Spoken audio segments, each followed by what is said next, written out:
Oke, YouTube sudah on. Silahkan Bu Irma. Oke, Semoga ya, terima sukses. kasih Bu Betty. Assalamualaikum warahmatullahi wabarakatuh. Salam sejahtera, selamat sore, salam sehat bagi kita semua. Puji syukur kita panjatkan kepada Tuhan Yang Maha Esa atas rahmat-Nya kita bisa mengikuti webinar penyusunan e-modul pada hari ini. Sebagai seorang pendidik di zaman now, hendaknya kita mengikuti zaman yang lagi ngetren saat ini, yaitu PJJ, BDR, home learning, dan semua istilah lainnya. Kita dipaksa keadaan untuk terus berkarya, bersinergi demi anak nusa dan bangsa. Sebelum kita mendengarkan pemaparan oleh narasumber kita hari ini, terlebih dahulu kita mendengarkan kata sambutan dari Ketua IGI DKI Jakarta, Ibu Tia Rizky Ferlina, yang diwakili oleh Sekjen IGI DKI Jakarta, yaitu Pak Lahmudin. Untuk Pak Lahmudin kami persilahkan. Assalamualaikum warahmatullahi wabarakatuh. Bismillahirrahmanirrahim. Alhamdulillahirabbil alamin. Wa bihi nasta'in ala umuri dunya waddin. Assalatu wassalamu ala asrofil anbiya wal mursalin sayyidina Muhammadin wa alihi washabihi ajmain. Yang sama-sama kita hormati narasumber tentang e-modul serta moderator dan seluruh panitia dan seluruh peserta e-modul yang saya banggakan. Ya, puji syukur kita panjatkan kepada Allah Subhanahu wa taala, kita dapat berkumpul dalam rangka meningkatkan kompetensi guru-guru di DKI, khususnya Jakarta Timur dan Jakarta Utara dan sekitarnya. Mudah-mudahan guru yang ada di DKI ini terus berinovasi, meningkatkan kompetensi dan siap menghadapi era digital di masa yang akan datang, di masa akan sekarang, dan terus berkiprah di dalam sebagai guru yang berinovatif. Kita sebagai guru harus mempunyai peran yang penting dalam era digital ini, khususnya anggota IGI, dan kalau belum menjadi anggota IGI, silakanlah bergabung di anggota IGI, karena IGI adalah satu wadah, di mana wadah tersebut khususnya bagi guru yang ingin berinovatif, bergabunglah di IGI, karena IGI terus meningkatkan kompetensi dan fokus terhadap peningkatan kompetensi guru. Mudah-mudahan yang belum tergerak untuk meningkatkan kompetensi ini teruslah menjadikan IGI ini sebagai wadah dalam hal berkumpul bersama untuk meningkatkan kompetensi. Dan khususnya yang ada di sini, ibu-ibu dan bapak-bapak yang bergabung di webinar e-modul adalah orang-orang pilihan yang dipanggil oleh Allah Subhanahu wa taala untuk terus menyumbangkan kreasi-kreasinya nanti dan terus menjadikan sumbangsih pendidikan di DKI Jakarta dan akan meluas nanti seluruh Indonesia. Mudah-mudahan teruslah berkarya, karena guru berkreasi dan berinovasi tidak ada hentinya. Mudah-mudahan guru-guru yang ada di sini juga pantang mengajar bila tidak belajar. Ini teruslah kita belajar menggali kompetensi, dan saya sebagai mewakili Ketua IGI wilayah DKI Jakarta memberikan satu apresiasi kepada teman-teman sekalian yang tergabung di webinar ini dan terus mendukung agar semua yang kita lakukan pada hari ini juga memberikan kebermanfaatan bagi seluruh anggota IGI dan semua pendidik yang ada di DKI. Mungkin itu aja dari saya. Salam hormat kepada teman-teman sekalian. Salam bangga terhadap guru-guru yang hadir di sini. Guru inovatif teruslah berkembang dan teruslah menjadi terdepan dalam kompetensi. Mudah-mudahan itu yang bisa saya berikan. Mudah-mudahan IGI DKI dan khususnya Jakarta Timur dan Jakarta Utara menjadi terdepan dalam hal menginovasi dalam e-modul. Saya terasa terima kasih sekali sama Ibu narasumber yang telah meluangkan waktunya berbagi dalam hal modul ini mudah-mudahan hanya Allah lah nanti yang akan memberikan satu pahala yang berlipat dan pahala yang terus menjadikan keberkahan bagi kita semua. Saya kira cukup. Akhirul kalam. Assalamualaikum warahmatullahi wabarakatuh. Waalaikumsalam warahmatullahi wabarakatuh. Terima kasih Pak Alamudin atas motivasinya. Semoga kita semua di sini tetap terus berkarya, terus berinovasi untuk memajukan nusa dan bangsa. Ya, tak kenal maka tak sayang katanya. Sebelumnya perkenalkan, nama saya Irmawani Lumban Gaul. Saya bertugas di SMP Budi Agung Jakarta Utara. Webinar kita kali ini adalah kerjasama IGI Jakarta Utara dengan IGI Jakarta Timur yang diprakarsai oleh IGI DKI Jakarta. Untuk itu, seperti ajakan Pak Alamudin, kami mengajak Bapak Ibu yang belum masuk IGI, silakan mendaftar, diklik IGI gitu, langsung daftar saja. Oke, tidak lama-lama, kita ke acara pokok kita adalah penyusunan e-modul. Apakah itu, seperti apakah, kita akan mendengarkan pemaparannya dari Ibu narasumber kita hari ini, yaitu Ibu Mida Muharini SSI MPD. Beliau bertugas di SMP An-Nah Islamic School dan juga sebagai CEO Proptima Education Partnership. Beliau juga banyak prestasinya di bidang akademik dan non-akademik, juga banyak mengikuti berbagai seminar, pelatihan, dan lain sebagainya.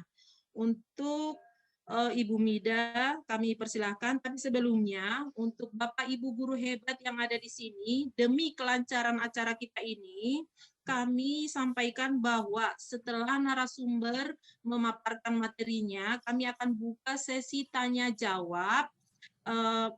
Bagi peserta, silahkan yang ingin bertanya raise hand dulu, kemudian kami akan memanggilkan nama Bapak Ibu satu persatu. Tidak lama-lama, kami persilahkan kepada Ibu Mida Ririn Muharini untuk memaparkan materinya. Terima kasih. Silakan, Bu. Bismillahirrahmanirrahim. Terima kasih pada Ibu Irma. Assalamualaikum warahmatullahi wabarakatuh. Waalaikumsalam. Rabbi shrah li sadri wa yassir li amri wahlul 'uqdatam min lisani yafqahu qawli. Sebelumnya saya ucapkan syukur alhamdulillah ya Bapak Ibu sekalian, kita bisa berkumpul di sini walaupun dalam kondisi online. Sangat ingin sekali ya, sudah lama sekali kalau ditanya mau offline atau online, waktu itu ditanya oleh Bu Lilis, saya bilang pengen sekali untuk offline gitu ya, biar bisa langsung untuk saling berinteraksi. Sepertinya ketemu sesama guru itu saling menyumbangkan semangat, saling menyumbangkan energi positif seperti itu. Tapi sepertinya Allah berkata lain ya, semoga ini tidak mengurangi semangat kita untuk terus belajar. Bagaimanapun, apapun yang dilakukan siswa, apapun yang dikerjakan oleh siswa atau peserta didik kita, itu tak kurang dan tak lebih karena contoh yang kita berikan. Jika gurunya seorang pembelajar, insya Allah siswanya juga seorang pembelajar.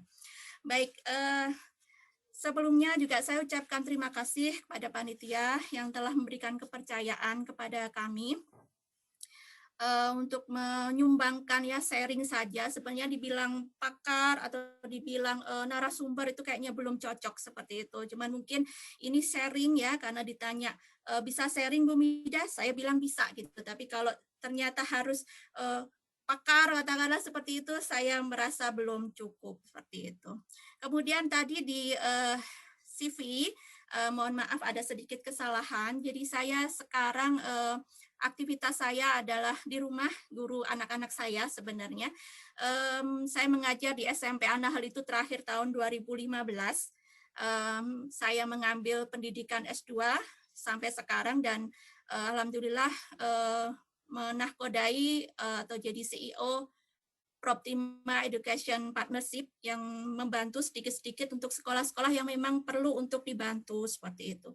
Jadi kalau misalnya nanti ada Bapak Ibu guru di sini yang menginginkan ada bantuan dari Proptima, apa saja produknya, insya Allah sambil jalan kita akan diskusi. Oke, kita akan langsung saja di materi.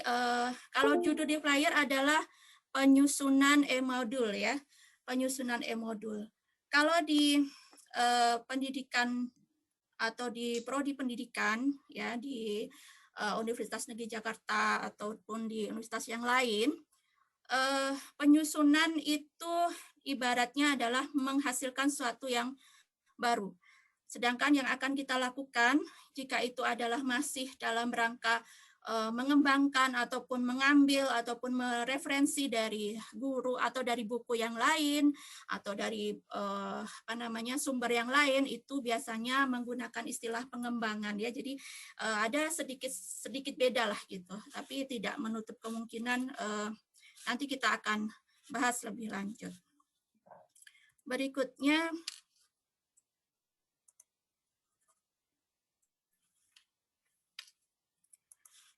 ya, Bapak Ibu sekalian, seperti yang disampaikan oleh Bapak Alamudin tadi ya, bahwa ternyata mau nggak mau kita di era yang sekarang nih ya, mungkin sudah sekitar hampir 9 bulanan ya kita di rumah ya, kita SFH walaupun guru-gurunya tetap di sekolah gitu ya, siswanya di rumah. Kita dituntut atau bahkan kita dipaksa gitu ya untuk berdigital ria, untuk sangat-sangat ramah, sangat-sangat mengenal sekali apa yang namanya digital. Minimal adalah gadget kita, minimal adalah laptop kita, seperti itu. Padahal jika kita mau membuka beberapa referensi atau beberapa berita bahwa tantangan era digital itu sudah dimulai lama. Ya, pada saat revolusi industri 4.0 mulai dilancarkan gitu ya dari Inggris ya, dari Jerman seperti itu, sehingga sepertinya memang ini kehendak Tuhan Yang Maha Esa gitu ya, yang tadinya kita agak-agak aku bisa nggak ya gitu ya, akhirnya mau nggak mau kita akhirnya harus gitu. Kalau nggak gitu ya yang ada banyak ya sebenarnya ini tantangan semuanya, tantangan terutama sekolah-sekolah yang di ujung ya, di daerah perbatasan ataupun daerah terpencil, terpelosok. Ini untuk digital ini jangankan kok digital gitu ya, yang masih modul biasa aja ini masih menjadi tantangan buat beberapa guru. Nah, tantangan guru era digital ini diantaranya adalah gap generation ya. Mungkin ini dirasakan ya, terutama saya sebagai seorang ibu atau siapapun ya, Bapak Ibu semua sebagai orang tua.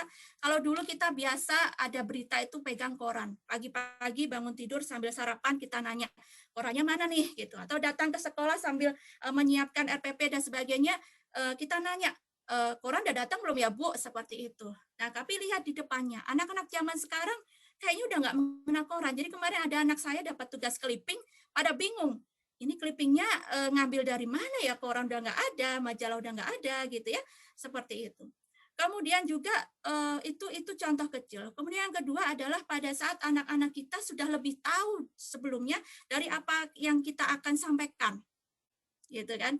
Jadi inilah gap. Kalau kita nggak segera memperkecil gap itu ya, kita akan terus tertinggal dan akan dianggap Bu Guru ini nih kudet, kata-kata gitu. Termasuk gap generation ini, kalau dulu saya pernah tuh ya nyanyi yang salah satu lagunya Mama, how are you today gitu ya. Anak-anak nanya, Bu, itu lagu zaman kapan Bu itu, ya Allah, seperti itu kan. Kalau anak-anak sekarang kan lagunya siapa tuh? Katy Perry lah atau siapa lagi tuh ya. Jadi sampai Ibu kenal ini nggak? Enggak. Aduh Bu, udah banget sih Ibu ya. Seperti itu.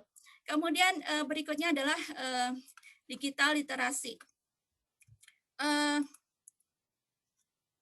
Digital literasi knowledge. Jadi kita dituntut untuk bisa ini ya Bapak Ibu. Walaupun mungkin selama ini mungkin Bapak Kepala Sekolah sedikit meringankan langkah kita, bahkan ada yang protes malahan ya, ini kerjaan sekolah administrasi aja yang diurus, katakanlah seperti itu ya. Ternyata kita sekarang sangat-sangat dituntut untuk tahu bagaimana digital literasi itu sangat-sangat mempengaruhi kehidupan kita. Yang ke depan 10-20 tahun yang akan datang ini menjadi knowledge yang harus dimiliki oleh anak didik kita. 10-20 tahun yang akan datang, anak-anak didik kita mungkin tidak lagi menjadi para pekerja-pekerja yang datang ke kantor lagi. ya sekarang aja udah enggak gitu ya, apalagi nanti gitu. Tak kala seperti itu. Nah, berikutnya adalah kita nih ya, kita mulai di perskecil ya, dikerdilkan intelektual transformatif kita. Para orang tua, ya mungkin banyak yang mengalami di sini, para orang tua itu lebih banyak menuntutnya, ini anak saya kok matematikanya kurang ya Pak ya, ini kok bahasa Indonesianya kok cuma segini ya Pak, bahasa Inggris aduh nggak bisa cas-cisus seperti itu ya. Padahal sebenarnya tugas kita ini bukan sekedar transfer materi, tapi ada banyak yang lain, ada value, ya kan? Ada bagaimana harusnya ya tugas utama kita adalah mengajarkan bagaimana belajar, bukan bagaimana mentransfer doang materi, itu mah tugasnya komputer, tugasnya Mbah Google gitu ya. Tapi ini yang sedang terjadi sekarang. Orang tua itu mengerdilkan kita terhadap tugas kita, yaitu intelektual transformatif. Nah, yang paling penting di sini, revolusi industri 4.0. Bapak Ibu, ini sudah terjadi sekarang. Ya. Ke depan, nggak usah jauh-jauh Pak, sekarang itu berapa banyak orang yang di PHK karena banyak industri itu yang sekarang menggunakan robot. Nggak usah jauh-jauh lagi, tol katakanlah. Dulu kan ada ya iklannya si Elma Teana, kalau nggak salah ya, zaman saya muda gitu ya, kok senyumnya mana gitu ya dulu ya di tol itu. Nah sekarang udah nggak ada ya, si penjaga-penjaga tol sudah nggak ada. Ya ini sudah dimulai lama sebenarnya dan kita para guru ini agak tergagap dengan kondisi itu sekarang. Oke, nah inilah kita. Dulu ya tumpukan buku itu menjadi suatu hal yang membuat kita pede, ya nggak sih Bapak Ibu ya. Kalau kita sudah kesannya tuh datang ke kelas, masuk ke kelas, buku kita itu dengan jibunan gitu ya, kita bawa gini, pada saat anak bertanya itu langsung ngambil buku, oh ya nak, ya buka halaman sekian ini sekian seperti itu. Tapi kondisi yang ada sekarang adalah semua buku itu hanya bisa berada ataupun sekarang sudah pada kondisi terdigitalisasi. Kita tinggal bawa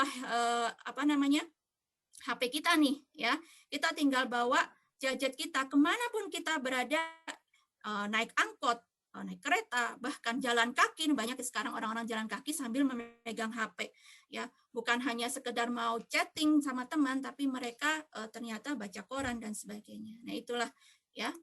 Oke, nah Bapak Ibu sekalian, ini yang akan kita pelajari bersama. Sebelum kita akan belajar tentang e-modul, alangkah lebih baiknya kita paham dulu. E-modul itu kan dari bahasa E dan modul ya. E itu adalah elektronik, B itu modul, M-nya modul ya, modul biasa. Mungkin udah banyak yang familiar dengan bahasa modul atau istilah modul seperti itu. Nah, apa sih modul gitu? Dari berbagai narasumber, dari berbagai pakar menyatakan bahwa modul itu banyak ya. Ada dari kalau dulu zaman kita kuliah ya, sangat kental dengan referensi para pakar ya. Ada Smaldino, ada Prof. Tepu ya, dosen atau guru besar almarhum di UNJ dan lain sebagainya. Bahwa pada dasarnya modul adalah bahan belajar yang dirancang secara sistematis, terarah, dan terukur untuk mencapai tujuan pembelajaran berdasarkan kurikulum untuk pembelajaran konvensional dan mandiri. Ya, jadi ini dirancang. Ya, siapa yang merancang? Kita. Kita yang akan melaksanakan pembelajaran. Kita yang akan mengajak ataupun membawa anak didik kita ini di pembelajaran tersebut. Ya, dirancang secara apa? Sistematis, terarah, dan terukur. Ya, secara step by step, dari mulai ringan, mungkin konsep dulu, kemudian ada karakteristik, tujuan, dan sebagainya, sampai pada akhir.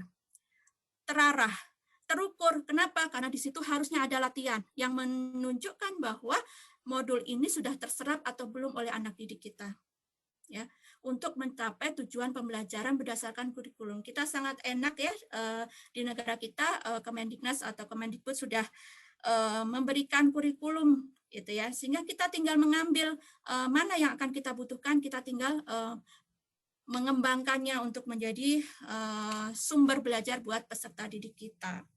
Untuk pembelajaran konvensional dan mandiri ya, jadi pembelajaran kita atau modul kita itu bisa dilakukan atau bisa dipakai secara konvensional, jadi dalam kelas secara offline, secara tatap muka, ataupun secara mandiri, ya memang akan ada bedanya. Bagaimana modul yang konvensional dan modul yang untuk mandiri, ya seperti itu.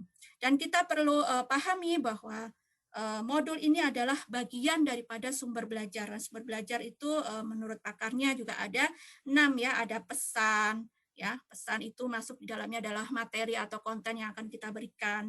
Ya, ada manusia, kita sebagai seorang guru, ada teknik, bahan, alat, dan lingkungan. Nah, modul ini masuk ke dalam bahan, yaitu sesuatu yang akan kita gunakan untuk kita ajarkan kepada peserta didik kita.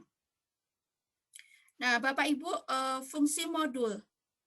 Sebenarnya buat apa sih modul gitu ya?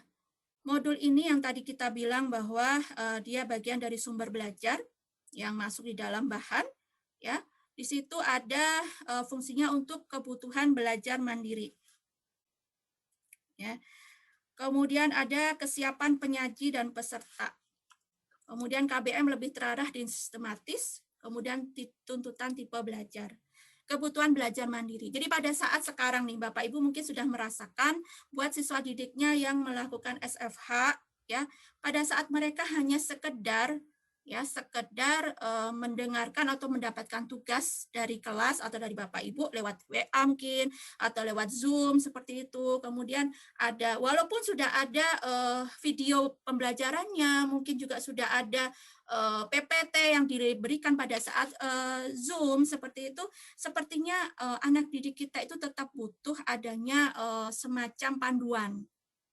Ya, semacam panduan. Kalau bagi Bapak Ibu yang suka memasak gitu ya, tetap butuh resep. Walaupun udah pakar banget itu tetap butuh resep. Ada kalanya kita lupa.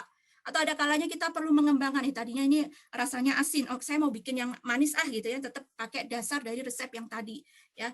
Nah, itu kebutuhan mandiri. Kemudian kesiapan penyaji dan peserta. Ini sama kayak RPP aja Bapak Ibu ya. Jadi pada saat kita siap dengan adanya modul, minimal kita bisa ngebuka kira-kira nanti akan kita ajarkan apa sih, oh materinya ini. Seperti itu. Gitu. Jadi begitu juga dengan para trainer ya, para pengisi pelatihan ya. Modul ini menjadi sebuah menunjukkan kesiapan dari penyaji, ya kesiapan dari guru.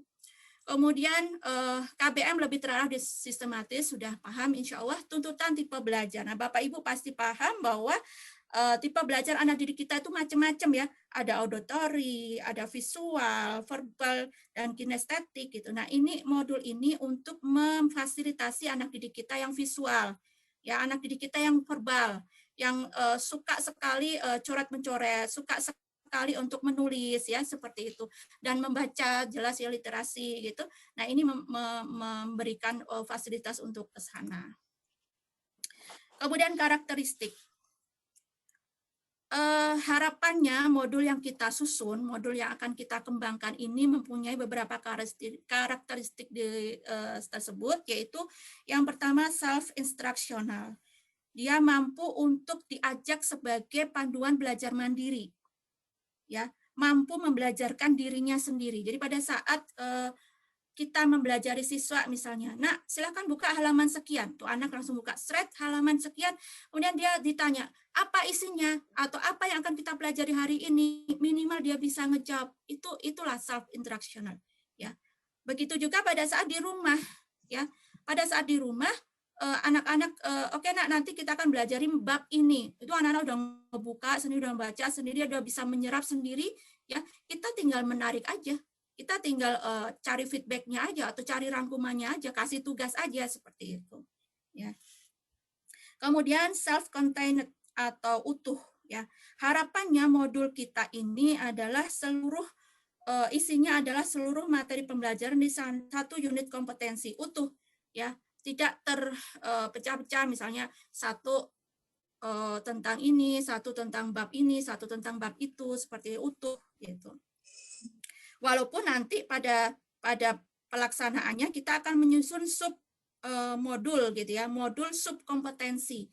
Tapi minimal yang akan kita berikan dalam satu sub kompetensi itu tuh utuh gitu. Kemudian stand alone atau berdiri sendiri. Jadi modul ini dikembangkan tidak tergantung pada media lain, ya tidak harus digunakan bersama-sama media lain. Harapannya sih seperti itu, ya. Walaupun nanti misalnya kayaknya udah butuh ini deh video butuh apalagi ya, PPT seperti itu ya, silahkan gitu. Tapi minimal dengan kita memberikan modul itu sudah separuh melengkapi apa yang mereka butuhkan. Gitu. Kemudian adaptif. Adaptif ini menyesuaikan. Nah, ini yang menjadi tugas berat Bapak Ibu ya. Ada kalanya sekarang kita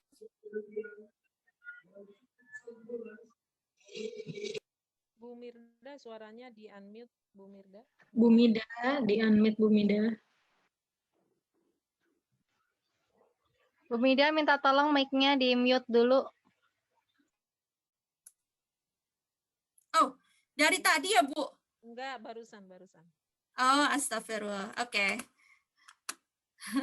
Kaget saya. Kepencet ya tadi ya. Oke. Ya, kita nyampe sini ya.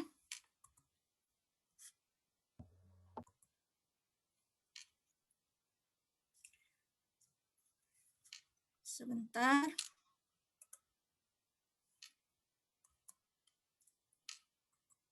Ya, kita nyampe sini tadi kita sampai ke karakteristik modul yang adaptif. Harapannya modul kita ini menyesuaikan gitu ya. Menyesuaikan apa? Menyesuaikan ilmu, pengetahuan dan teknologi yang sedang berkembang saat ini gitu ya.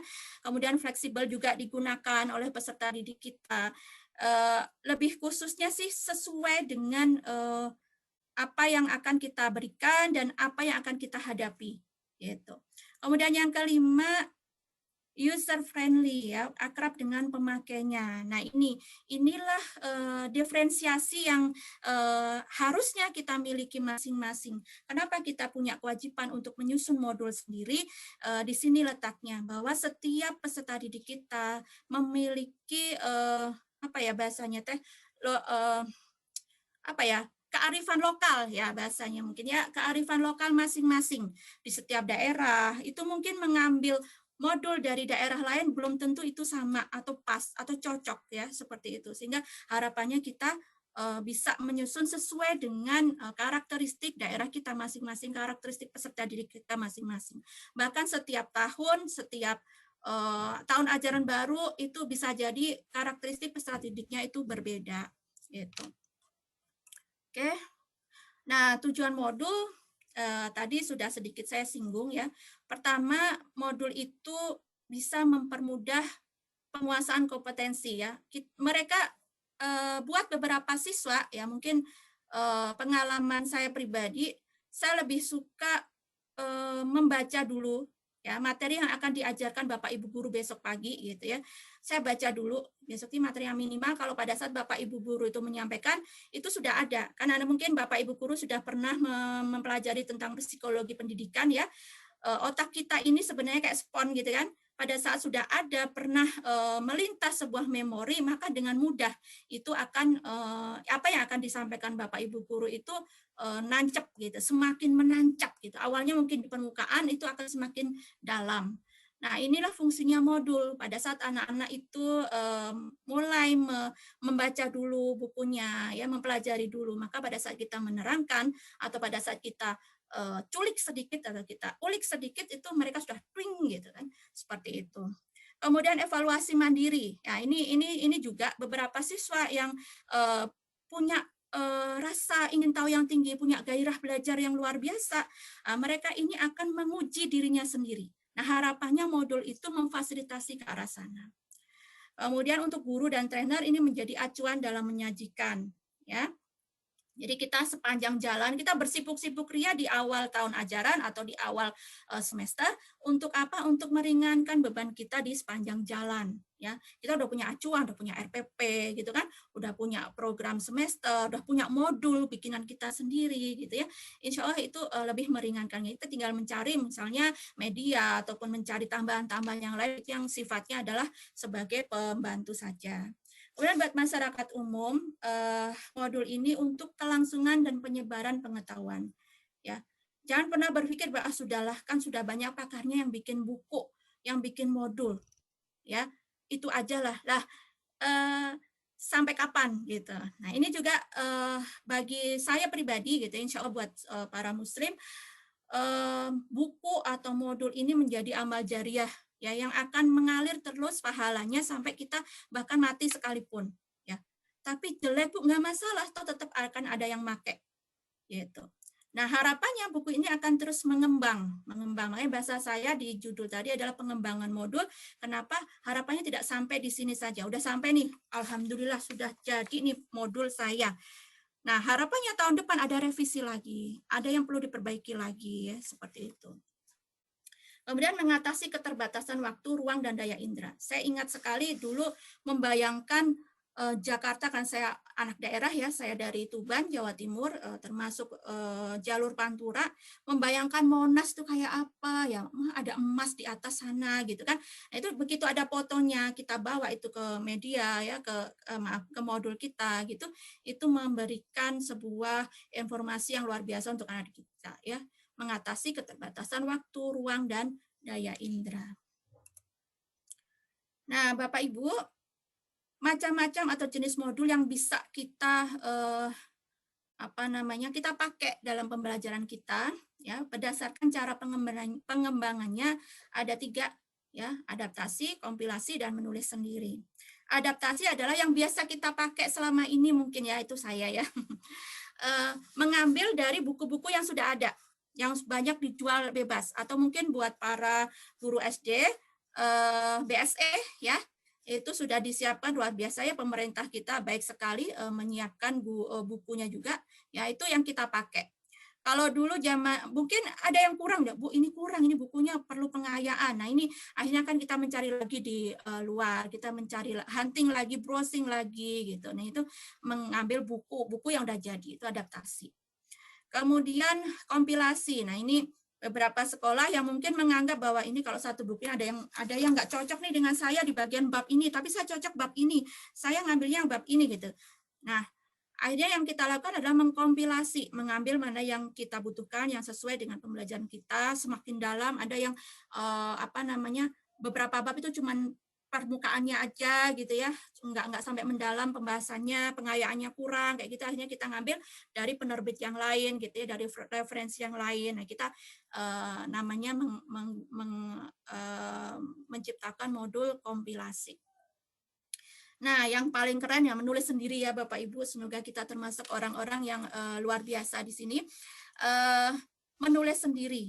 Ya, modul yang sesuai dengan apa yang kita amati, terutama untuk Bapak Ibu walaupun yang mungkin baru ya, baru 5 tahun, baru 10 tahun gitu ya, pasti sudah banyak sekali pengalamannya.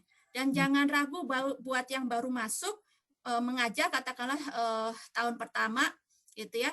Toh pun kita yang para sarjana pasti udah pernah dong bikin tesis ya, minimal itu ya, kenapa tidak kita bikin juga untuk pembelajaran kita, untuk peserta didik kita. Nah, kemudian berdasarkan peruntukannya ada modul satuan pelajaran ya.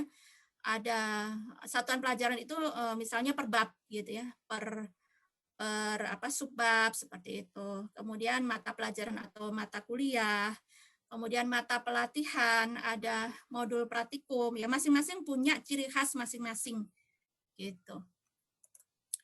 Kemudian berdasarkan penyajiannya ada modul cetak dan modul elektronik atau digital gitu. Kedua-duanya ini punya awalan yang sama, punya tahapan yang sama. Mungkin kalau elektronik ini lebih selangkah lagi lebih maju gitu. Bagaimana dia menyajikan yang cetak ini tanpa dalam bentuk kertas. Oke, nah kita menuju ke pembahasan intinya tentang, kalau ini mungkin secara offline kita bisa workshop kan ya, langsung praktek begitu. Model dan pengembangan modul ya. Ini saya menggunakan, sebenarnya banyak sekali pakar-pakar yang membahas ini tentang modul. Model-modelnya pun juga macam-macam, ada EDIC, ada Azure, ada CAM dan segalanya. Nah, saya lebih nyaman memakai salah satu pengembangannya profesor di UNJ, Profesor Atwi, memakai desain instruksional modern. Dimulai dari merumuskan tujuan pelatihan atau pembelajaran, ya, goalnya apa yang akan kita capai, ya. Sebenarnya kalau yang ini, kenapa kita harus memulai dari goal? Ini menjadi kalau dalam kehidupan kita, misalnya kita mau ke pasar, ya, maka kita akan tahu kita lewat mana dulu, lewat jalan belok kanan apa belok kiri. Kira-kira kalau pakai Google Map itu berapa menit lebih lama, berapa menit lebih cepat, seperti itu. Kita mulai dari goalnya dulu. Bahkan dalam hidup kita pun, kalau kita mau melakukan sebuah amalan, yakin kita akan mulai dari goalnya dulu. Kalau saya mau menikah tahun sekian atau umur sekian, maka yang harus saya lakukan adalah A, B, C, D, E, Z, seperti itu. Ya, kita mulai dari tujuan dulu, tujuan pembelajaran. Oke, berikutnya ada 2 panah di sini. 2 panah ini yang pertama melakukan analisis instruksional dan melakukan menentukan perilaku awal. Yang pertama melakukan instruksi, ini dua-duanya bisa dilakukan secara bersamaan, ya, melakukan analisis instruksional. Ya, biasanya kita dari kurikulum yang sudah kita miliki, kemudian kita pecah lagi nih. Misal nih ya, saya dulu di Anahe terakhir itu mengajar IPA. Misalnya saya mau mempelajari tentang sistem gerak. Nah, dari sistem gerak itu saya pecah lagi tuh sistem gerak. Paling atas saya tulis siswa mampu memahami tentang sistem gerak pada manusia. Kemudian saya turunkan ke bawah. Ya, apa aja sih yang harus kita pelajari tentang sistem gerak? Ya, tentang konsepnya, sistem gerak itu apa? Sistem gerak itu organnya apa? Kemudian masing-masing organ itu punya fungsi apa? Kemudian penyakitnya apa? Nah, seperti itu. Ya, tulis saja dulu. Ya, analisis. Ya, tulis. Berikutnya, bentuk analisis itu adalah melakukan semacam apa ya, menata puzzle. Ya, kira-kira yang mau saya letakkan paling awal, yang akan saya ajarkan paling awal itu yang mana? Nah, kayak menyusun puzzle gitu Bapak Ibu ya, taruh di bawah. Kemudian atasnya berikutnya apa lagi, apa lagi, apa lagi. Kemudian panah. Panah ini juga berpengaruh kalau dalam pembelajaran di teknologi pendidikan ataupun di ilmu pendidikan pasti paham, ada prosedural, ada hierarki seperti itu. Apakah materi ini bisa saya ajarkan bersamaan? Apakah materi yang ini sama ini itu saya harus ajarkan ada syaratnya, harus yang ini dulu baru ini. Nah, itu namanya analisis ya. Kemudian terus sampai ke atas sampai pada kita menuju goal ini. Itu. Dan menentukan perilaku awal. Ya, ini penting, saya yakin Bapak Ibu sudah melakukan semua. Anak didik saya ini kira-kira sudah paham belum ya sama sistem gerak? Kira-kira jika saya kasih pretest, dia mampunya sampai di mana? Nah, ini penting untuk kita berikan gambaran. Walaupun nanti tetap kita masukkan di dalam modul kita misalnya, tapi kita bisa sambil jalan di proses pembelajaran, kita bisa skip-skip seperti itu. Kemudian dari 2 ini lanjut ke merumuskan TIK, KD, dan indikator. Ya, untuk apa? Untuk lebih mengarahkan lagi. Biasanya kalau di kependidikan juga ada yang rumus ABC itu ya Bapak Ibu, audience, behavior, C-nya condition dan degree ya. Mungkin ini nanti kita bisa bikin lagi yang pelatihan yang lain tentang desain instruksional, tapi minimal KD dan indikator pasti sudah familiar ya. KD-nya apa saja kita susun. Berikutnya ke menyusun GBIM dan JP. GBIM itu garis besar instruksional modul, dan JP-nya adalah jabaran P-nya ini, aduh lupa saya ya. Kemudian berikutnya mengumpulkan bahan pustaka. Ini perlu Bapak Ibu, kita bukan manusia super, ataupun kita nggak ingin, nah ini yang bahaya, kita nggak ingin dianggap sebagai plagiat. Ya, kita perlu untuk, kita nggak masalah loh, misalnya, Bu, saya ini lulusan ekonomi S1-nya, ternyata saya disuruh ngajar matematika. Nggak apa-apa Bapak Ibu ya. Yang penting pada saat penyusunan modul, kita boleh ngintip-ngintip ke browsing ke internet, tapi jangan lupa kalau kita mengambil gitu ya, kita perlu menyelipkan ataupun menyampaikan bahan mustakanya, selipkan sumbernya. Termasuk tadi jika kita mau melakukan atau membuat modul kompilasi, jangan lupa ya, pada saat kita mengcopy katakanlah buku atau bagian bab yang kita butuhkan, jangan lupa mengcopy bagian depan dari buku tersebut. Untuk apa? Menunjukkan bahwa buku ini kita ambil dari buku si A, buku si B. Ya, kemudian satu lagi di halaman kedua dari buku, di situ ada tentang penerbit, tahun penerbit dan sebagainya. Itu perlu ya untuk menunjukkan bahwa kita sedang kompilasi, bukan mengambil hasil karya orang lain, bukan mencuri hasil karya orang lain, ya seperti itu. Kemudian bersamaan dengan itu kita menentukan format modul. Ya nanti setelah ini akan saya sampaikan tentang format modul. Ya, bagaimana format ini dipengaruhi oleh peruntukan dari modul tersebut. Ya, itu berikutnya 2 panah nyambung menjadi menulis modul. Jangan lupa melakukan setelah modul dapat, setelah modul jadi, jangan merasa bangga dulu. Kenapa? Karena modul kita ini masih kasar. Istilahnya gitu, masih perlu diayak, masih perlu diperhalus, mungkin kata-katanya seadanya, ya seperti itu. Maka perlu dilakukan evaluasi formatif. Evaluasi formatif ini apa? Ada validitas di sana. Mungkin Bapak Ibu yang S1-nya pendidikan dan di sana mengambil skripsi ataupun tesisnya itu tentang pengembangan modul pasti paham ya, di sana ada yang namanya validitas atau meminta pendapat pakar. Ya, minimal ada pakar bahasa, pakar konten dan pakar desain yang kita perlu tanya. Aduh Bu, ribet amat sih gitu ya. Nggak masalah ya Bapak Ibu, itu adalah ke depan ya, jauh ke depan kalau kita ingin menghasilkan modul yang di publish ya sampai keluar, nah itu perlu ke sana. Tapi kalau mungkin sekedar Bu sementara untuk anak didik saya sendiri nggak masalah. Minimal pada saat Bapak Ibu menyampaikan itu atau sudah jadi itu minimal ke teman sejawat, aku ambil bikin ini loh, tolong dong dibaca-baca, aku kasih masukan. Nah itu perlu kepada pimpinan Bapak Ibu mungkin. Dan yang terpenting ke objek yang akan kita laksanakan modul itu atau kita pakai modul itu, yaitu ke peserta didik kita. Nah ini perlu ya, kita perlu untuk meminta pendapat mereka. Ini ada namanya tes ya. Ada sesuatu? Tidak, lanjut aja Bu, tidak ada. Baik. Ya, jadi evaluasi formatif ke arah sana ya, untuk bisa jangan sampai apa yang kita bikin itu malah membuat bingung peserta didik kita. Yang kita bikin ini untuk didik kita, untuk peserta didik kita atau untuk peserta pelatihan kita gitu ya. Nah, itu gunanya evaluasi formatif. Oke. Berikutnya ke sistematika modul. Apa sih isinya modul ya? Ada bagian awal, ada bagian inti, ada bagian akhir. Ya, isinya dari awal itu ada informasi umum, ya. Kemudian semacam latar belakang gitulah ya.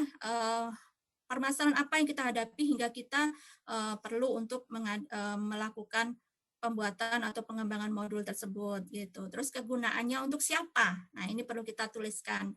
Tujuannya apa? Keterkaitan buku, misalnya buku ini sebenarnya adalah sambungan dari modul sebelumnya dan sebagainya gitu. Kemudian susunan, kemudian ada daftar isi dan sebagainya. Petunjuk, nah petunjuk ini perlu terutama ya mungkin Bapak Ibu pernah melihat ini di buku BSE, di sana ada petunjuk untuk guru, petunjuk untuk siswa gitu ya, mungkin bahkan petunjuk untuk orang tua gitu. Kemudian ini ideal sekali gitu ya. Kemudian yang inti, nah ini adalah kalau di silabus kita ya di proses pembelajarannya itu ada pendahuluan ya, persepsi istilahnya gitu ya di sini. Kemudian ada kegiatan belajar, ada uraian materi, contoh non-contoh, kemudian ada latihan. Nah, kita benar-benar kayak kita mengajar dalam kelas, kemudian kita tuangkan itu ke dalam modul ya. Seperti itu. Ada rangkuman, ya, ada tes formatif gitu. Mungkin kalau dilihat di buku BSE itu ada latihan di tengah-tengah materi, ya. Nah, tes formatifnya itu ada ABC yang di belakang, ada pilihan gandanya itu, ya, tes uji kompetensi seperti itu. Dan di akhir ada daftar pustaka. Nah, mungkin ini yang antara mungkin di buku BSE kurang jelas ya. Di belakang belum ada daftar pustaka. Ini mungkin untuk yang sekolah-sekolah tingkat atas kali ya, tapi nggak ada salahnya kita melakukan ini ya, ada daftar pustaka, ada glosarium, ada tes sumatifnya, ada lampiran lainnya. Ini terutama untuk para trainer ya, idealnya seperti ini. ya. Itu. Nah, mari kita lihat satu persatu, ada banyak contoh format modul, ya. Ada kegiatan belajar pendahuluan, daftar isi, kegiatan belajar 1, pokok bahasan, dan seterusnya. Masing-masing sama. Nah, ya. Ini untuk mata pelajaran. Ya. Masing-masing pokok bahasan, ada sub pokok bahasan, latihan, rangkuman, tes formatif, ya.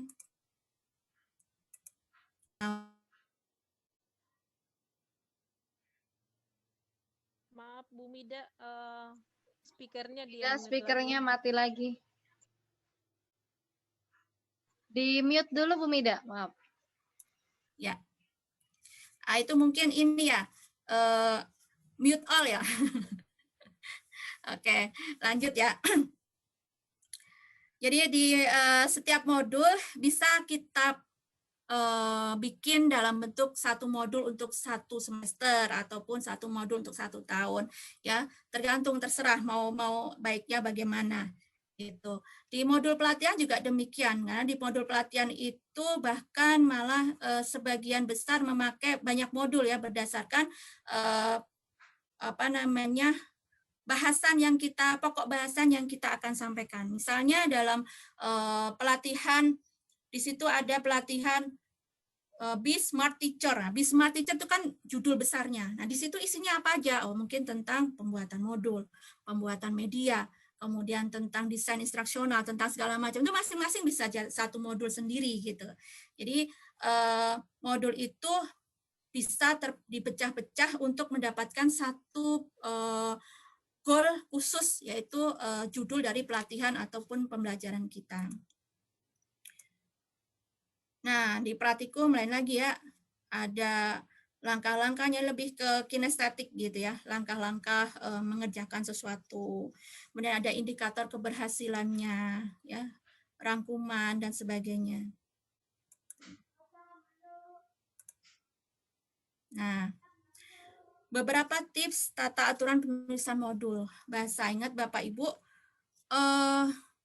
bahasa yang kita gunakan untuk menulis skripsi, bahasa yang kita gunakan untuk tesis, tentu akan berbeda dengan bahasa yang akan kita sampaikan atau kita tuangkan di dalam modul untuk anak TK misalnya, untuk anak SD, untuk anak SMP atau anak SMA. Gitu. Ini perlu kita ini kan bersama. Makanya ada kenapa seorang guru itu perlu ya memahami psikologi pendidikan.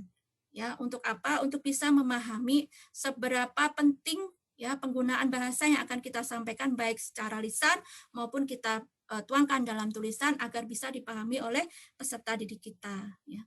Kemudian menggunakan bahasa baku, jelas ya. Masa menyusun modul pakai bahasa ini ya, bahasa akrab kita gitu ya, lu gue gitu kan, nggak mungkin ya.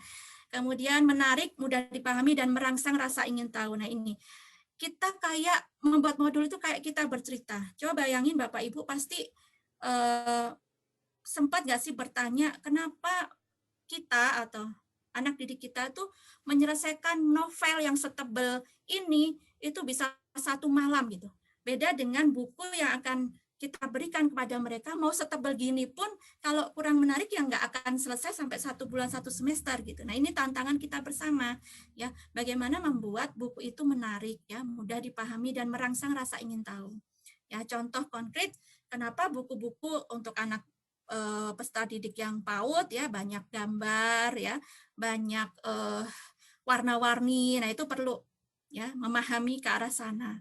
Kemudian urutan sajiannya logis. Ya, ini pentingnya kenapa kita bikin analisis instruksional tadi. Ya, ada urutan, ada step by step-nya. Ya, jadi ada ini ada yang raise hand, apakah mau sekarang ataupun nanti panitia atau moderator? Lanjut dulu Bu, lanjut dulu Bu. Oke, baik. Ya, jadi urutannya sajiannya logis. Buat anak didik kita terutama matematika. Matematika itu dimulai dari sesuatu yang nyata. Ya. Jangan tiba-tiba langsung dikasih PR, oke, pecahan gitu. Pasti akan bingung, apalagi zaman sekarang ya yang pada SFH semuanya ya. orang tua pada puyeng, kenapa mereka sebenarnya minta untuk segera masuk sekolah itu karena kesetresan yang mereka alami ya Bapak Ibu, mohon dipahami. Saya sebagai orang tua itu ngerasakan sendiri gitu ya.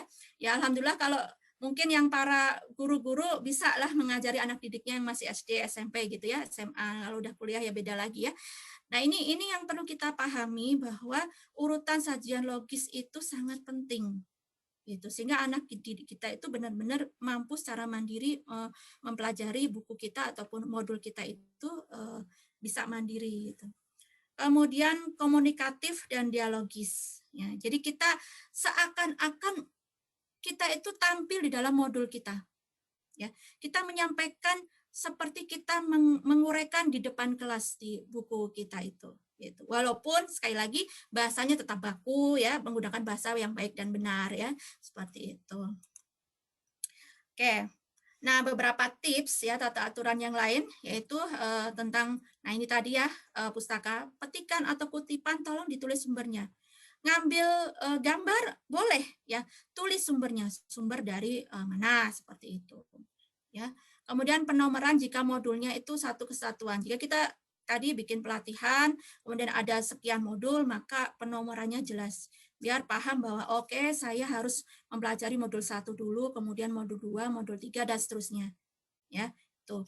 Kemudian harapannya sih dilengkapi gambar ilustrasi, audio atau video untuk memperjelas uraian. Ya, walaupun ini misalnya nanti ini tidak bisa katakanlah bukunya diklik gitu, nggak bisa muncul audio atau video, minimal ada linknya yang bisa diketik oleh anak didik kita itu untuk bisa menunjukkan audio atau video yang kita maksud. Nah, ini kita akan sampai ke e-modul. Nah, sebelum ke e-modul mungkin bisa ya, saya dapat feedback dari teman-teman atau mau langsung sampai akhir ke e-modul, Bu Irma? Oke, mungkin ini kita anggap sesi pertama ya. Kita ada 1 atau 2 orang dulu yang mau bertanya. Jadi biar kita paham apakah Bapak Ibu yang ada di sini paham yang dimaksud oleh Ibu Mida. Oke, tadi ada yang raise hand, Ibu Farhana. Ibu Farhana. Ya, silahkan Ibu Farhana.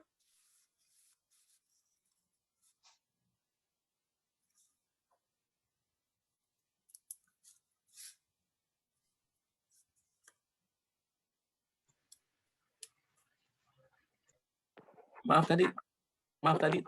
Oh ya, Ibu ya. atau Bapak ya, maaf Pak. Bapak Farhana Fadila. Ya, silakan Pak. Ya. Itu mohon maaf tadi saya itu jadi saya itu nggak bermaksud raise hand. Oke. Kalau begitu langsung lower hand aja ya Pak ya. Ya. Oke, terima kasih Pak. Mohon maaf. Iya, kalau begitu, apakah ada Bapak Ibu? Tidak ada. Atau pertanyaannya dari saya ya? Enggak. Mungkin saya juga dengan peserta lain karena baru mendengar e-modul ya. Mau saya tanyakan ini Bu Mida. Setelah saya ikutin dari awal, apakah ini seperti buku pelajaran atau LKS atau apa gitu, cuma bentuknya digital gitu ya Bu? Oke. Atau Bagus sekali. Gitu, cuma bentuknya digital gitu Ibu? Iya. Baik, terima kasih pertanyaannya Bu Irma. Jadi sebenarnya segala bentuk maupun elektronik yang kita pakai ya untuk menyampaikan konten atau materi kepada anak didik kita itu namanya buku atau modul. Gitu. Cuman ya ada bedanya lagi. Modul ini lebih spesifik bahwa itu fokus untuk sesuatu hal. Fokus untuk satu tujuan tertentu.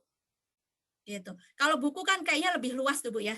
Ada buku cerita, ada buku novel, ada buku seperti itu. Nah, apa bedanya dengan LKS lagi? Sama sebenarnya, cuman mungkin kalau LKS ini bagian dari modul juga ini ya. LKS lebih banyak ke kegiatan lembar kerja siswanya gitu ya, latihan-latihan seperti itu. Nah, kalau harapannya ya kita perlu bertanya nih kepada siswa didik kita ataupun perlu bertanya minimal kepada diri kita gitu ya. Apakah yang kita sajikan baik itu dalam bentuk buku, modul yang kita bikin ataupun LKS itu tadi sudah bisa menjadikan anak didik kita itu minimal mandiri gitu ya, mandiri dengan paham dengan apa yang misalnya kita nggak masuk, mereka sudah paham dengan apa yang dikerjakan itu atau apa yang dia hadapi itu gitu. Kalau bahasa modulnya bisa apa saja, baik buku, LKS atau kompilasi itu tadi bisa kita sulap, sulap dengan ilmu itu tadi bisa berbentuk menjadi e-modul gitu. Tapi kalau dalam pengertian saya pribadi bahwa modul itu sifatnya spesifik khusus untuk apa yang kita harapkan dari yang akan kita kerjakan gitu. Ya, misalnya modul judulnya modul IPA kelas 8 semester sekian. Spesifik sekali. Untuk siapa? Kelas 8. Gitu. Semester berapa kelas ini? Dan itu apalagi untuk kita pribadi yang kita bikin untuk anak didik kita saat itu. Jadi memang spesifik sekali. Itu modul. Ya, kalau kembali lagi saya tegaskan lagi, untuk menjadi elektronik modulnya itu bisa apa saja, bisa gambar yang sudah kita bikin, bisa bisa LKS itu tadi ya, bisa apapun bisa e-modulkan sesuai kebutuhan yang diharapkan atau yang kita inginkan untuk dibaca ataupun dikerjakan oleh anak didik kita. Nah, insya Allah seperti itu, Bu Ilma. Oke, terima kasih Ibu Mida. Mungkin supaya lebih paham lagi, silakan Ibu Mida melanjutkan pemaparannya. Baik.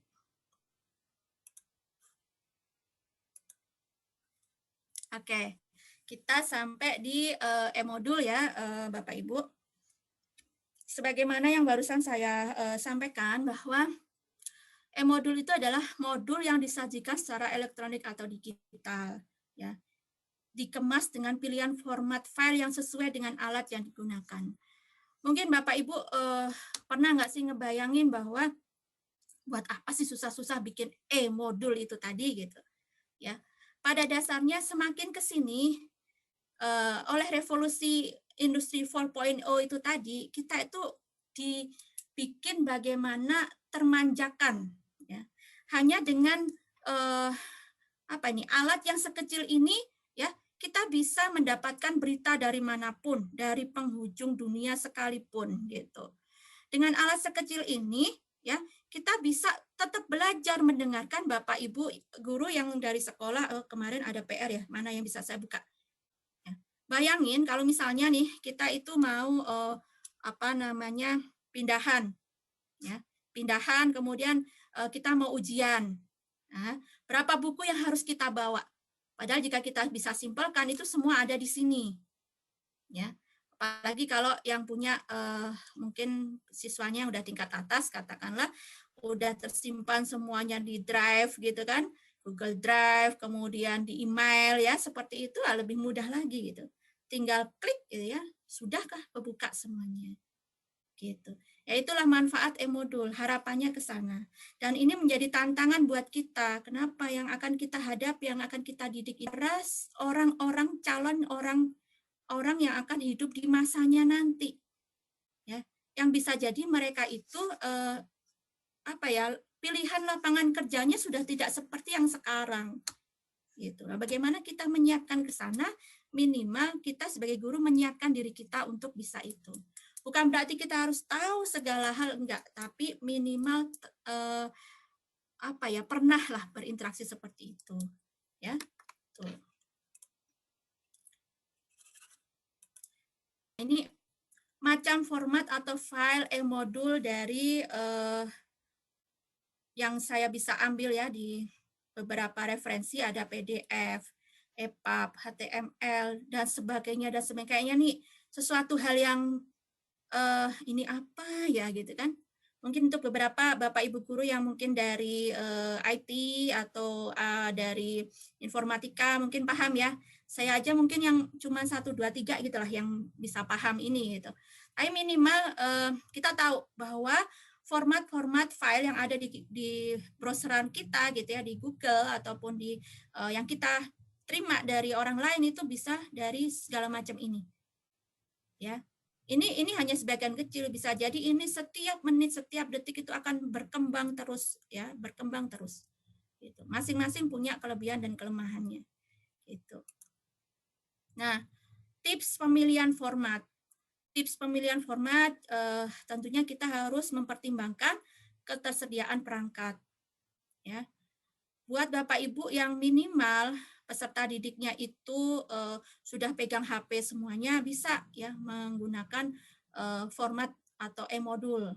Ya. Tuh.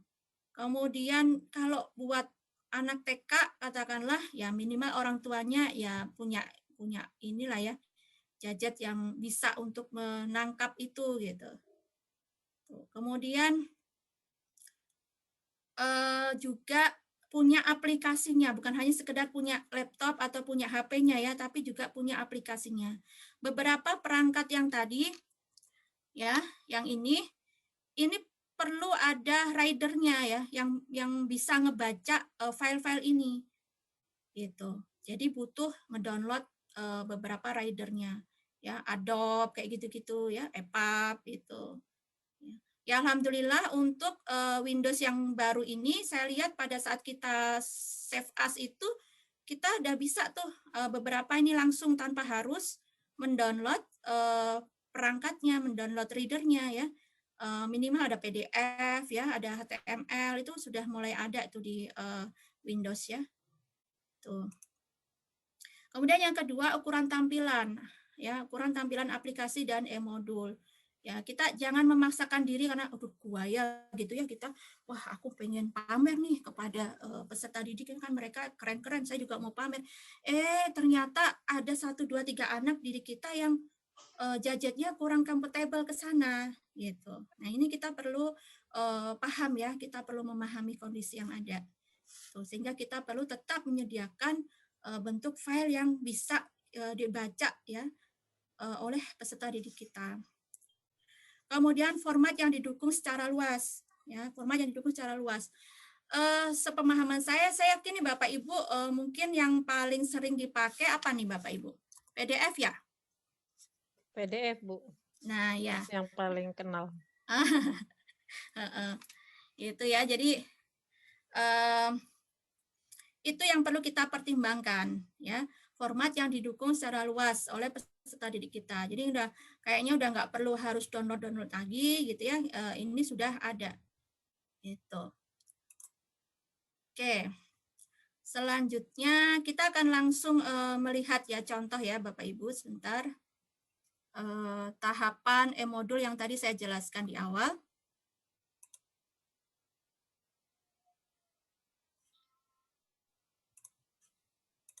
Iya. Nah, ini yang saya maksud tadi di awal, bahwa kita perlu merumuskan tujuan. Nah, ini karena saya adalah berkedaknya di lembaga konsultan ya, lembaga konsultan pendidikan, jadi banyak melakukan pelatihan-pelatihan. Saya pakai modul untuk pelatihan ya. Nanti Bapak Ibu bisa ganti sendiri ya, merumuskan tujuan pelatihan. Biasanya Bapak Ibu kalau pelatihan itu saya awalnya melakukan need assessment ya.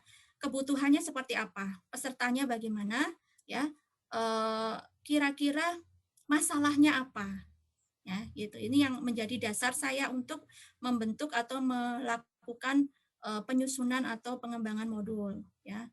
Tantangan era digital, ya, adanya SFH, membutuhkan media pembelajaran atau sumber belajar ya untuk mentransfer pesan atau konten pembelajaran dari para guru. Goalnya apa? Peserta mampu membuat video pembelajaran berbasis smartphone. Nah, ini analisis instruksional. Ini yang saya maksud panah-panah tadi. Ini pelatihan saya ya dari Proptima. Salah satunya adalah Class of videografis, smartphone videografi.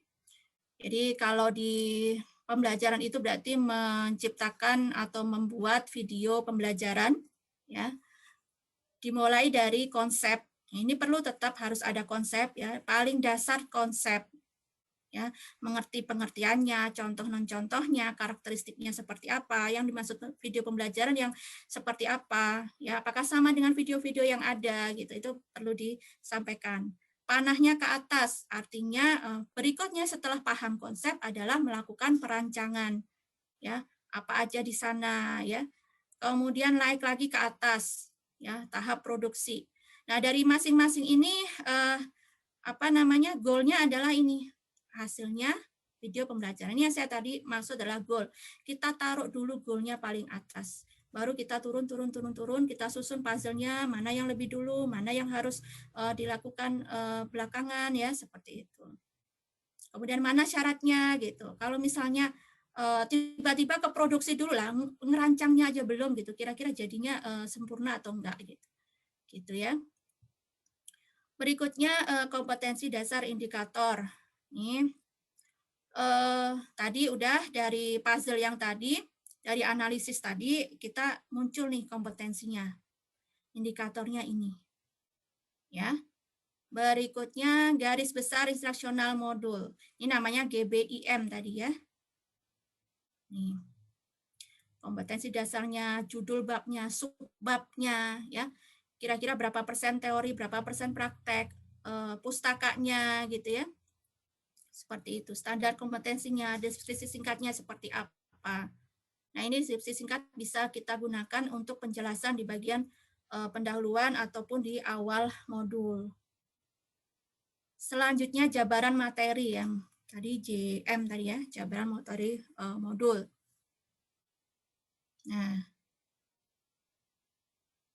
ini kayak silabus kalau kita bikin RPP gitu ya. Nah, ini juga sudah ada latihannya. Latihannya apa aja sih? Tuh. Nah, ini yang terakhir. Dari sini baru kita tuangkan ke dalam modul. Gitu. Ini menjadi semacam ide pokok gitu ya, kalau dalam membuat kalimat paragraf gitu, isinya apa ya, pendahuluannya apa aja. Nah, baru kita istilahnya dalam tanda kutip mengarang indah gitu. Isinya pendahuluan, isinya apa, materi pengertian video pembelajaran itu apa, seret, panjang lebar gitu. Tuh. Kemudian berikutnya contoh e-modul. Sebentar.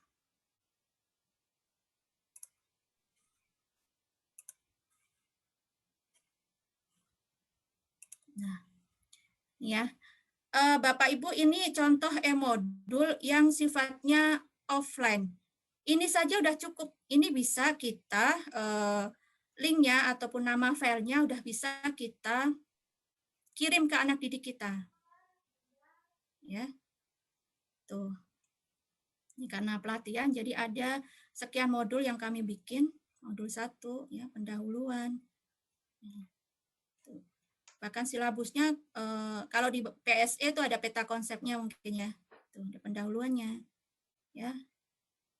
Nah, ini yang saya maksud tadi, ada jika kita mau masukkan video dan sebagainya memang agak susah untuk PDF karena dia sifatnya mati. Kenapa sih Bu kok tidak memakai Word aja lebih mudah gitu? Karena Word itu bisa diotak-atik, jadi tidak permanen gitu, ya. Harapannya pada saat kita share ini ke anak didik kita, ini sudah paten gitu. Mereka tidak bisa mengubah-ubah lagi. Nah, share link ini isinya adalah video yang bisa kita cari di internet. Gitu. Ya, ini contoh modulnya. Kemudian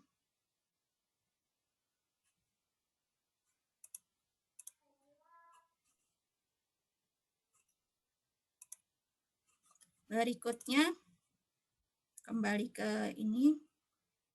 Nah, jika ada Bapak Ibu di sini yang sudah biasa dengan PDF, saya pikir itu sudah cukup gitu. Ya, mungkin sifatnya saya hanya menegaskan aja bahwa PDF itu sudah dianggap sebagai bisa dianggap sebagai e-modul, ya, seperti itu. Nah, mungkin ada beberapa Bapak Ibu yang menginginkan ya adanya tutorial bagaimana membuat e-modul. Ini contohnya punya saya ya. Dari mulai bentuk Word, ya, dari mulai bentuk Word-nya saya bikin sub kompetensi, ya, sub kompetensi dari modul besar saya di IPA kelas 8, yaitu sistem gerak pada manusia, ini dari Word gitu. Berikutnya adalah saya coba save as, ya, save as. Kemudian, nah di save as kita masukkan, ya, kita masukkan ke dalam file ataupun folder yang kita inginkan.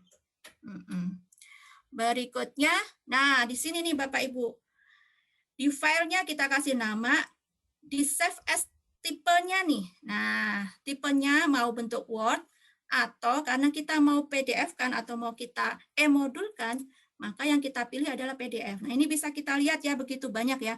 Ada XPS ya, dokumen, ada web page, ada RTF tadi ya, Word XML, aduh macam-macam ya. Tergantung kita mau milih yang mana. Ya, asalkan perangkat kita ada aplikasi readernya. Gitu. Udah, kemudian kita save. Jadilah ini PDF. Gitu. Nah, ini akan tersimpan di folder yang kita maksud. Pada saat kita membutuhkan untuk kita share kepada anak didik kita, kita tinggal nge-link ya. Mau kita taruh di WA ataupun di mana, kita tinggal copy nama filenya tadi. Nah, ini contoh jika kita ingin ada online ya. Ya, salah satu yang saya pakai adalah pakai Flip HTML. Ya. Sebentar, contohnya saya contohkan sebentar. Oh, di ini. Bentar ya, Bu. Nah, bisa nggak ya? Oke, sebentar. Biasanya nggak kebaca kalau langsung dari ini saya. Nah, ini. Ya. Ada terlihat sesuatu, Bu? Bu, sudah, Bu? Ya. Iya. Nah, iya. Lucu ya, Bu? Nah. Jadi kita bisa membuat ini online ya. Jadi kalau misalnya pengen lebih keren katakanlah, atau bisa kita benar-benar amal jariah beneran ya, kita bisa upload ini di buku offline. Nah, udah cakep gitu ya, bisa buka-buka sendiri gitu. Nah, ini saya pakai Flip HTML. Ya. Jadi buku yang atau modul yang kita susun, kita bisa upload di apa istilahnya, webnya buku gitu. Ya, yang seperti ini butuh internet, butuh ada jaringan seperti itu. Nah, ini agak susahnya di sana. Dan biasanya untuk tambahan-tambahan yang lebih keren lagi berbayar. Nah, gitu. Nah, untuk yang tidak berbayar cukuplah yang seperti ini saja kalau saya. Gitu. Nah, caranya bagaimana? Ini nanti ada tutorialnya sebentar.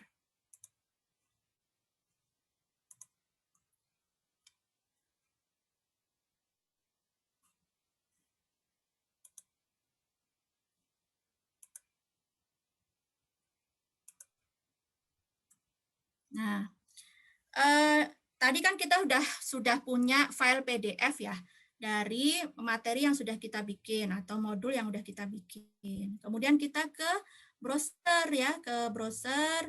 Kemudian kita ketik Flip HTML5 ya. Kemudian berikutnya kita coba sign in. Ya, kita coba sign in. Sign in ini mudahnya pakai Flip HTML itu kita bisa langsung sign in with Google.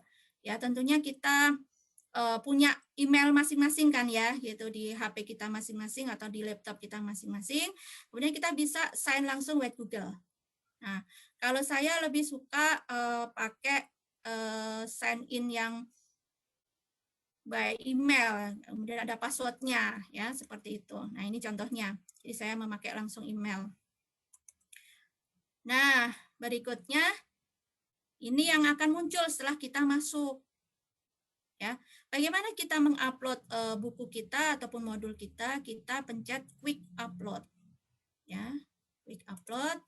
Nah, di sana ada tandanya upload PDF. Jadi yang bisa masuk ke sini bentuknya PDF, Bapak Ibu. Ya. Selanjutnya, nah kita ambil nih modul yang kita inginkan.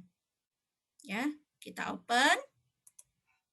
Nah, udah masuk nih, nanti akan berapa persen ini ada converting seperti itu. Kemudian kita tulis title-nya, judulnya apa, deskripsinya apa, ya, keywords atau kata kuncinya. Jika misalnya ada memanggil gitu ya, sistem gerak, nah itu akan muncul salah satunya milik kita.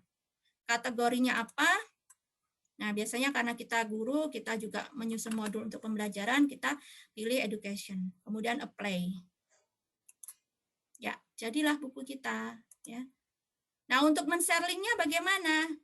Berikutnya, sebelum ke sana, kita klik, nah ini ada tanda share. Ya, ada tanda share di atas. Ke atas kanan tuh ada tanda share.